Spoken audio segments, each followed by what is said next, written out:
মা, তোমার কত বছর বয়সে বিয়ে হয়েছিল? 18। আর বাবার কত বছর বয়সে বিয়ে হয়েছিল? 22। আমার তো 23 বছর বয়স। না না, আমার বিয়ের কথা বলছি না, আমি হিসাব করছিলাম, আমার 23 বছর হয়েছে। কি, রিয়া পালাই গেছে?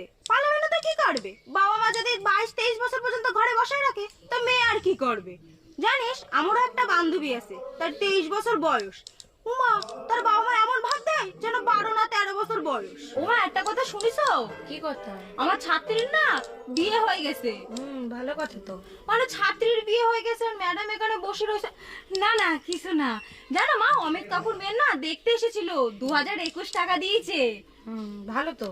হ্যাঁ, ওর তো 15 বছর বয়সে বিয়ে ঠিক করে রেখে দিয়েছে, যেই 19 হয়েছে সেই বিয়ে দিতেছে। আর আমার তো 23 হয়ে গেছে। তা তুই যা, গিয়ে জলটা ভর, আমি ভাতটা বাড়ি। আমি তো পৃথিবীতে এসে জল ভরার জন্য না। আমি কি বলছি তুমি বোঝোই না? কি বলছিস?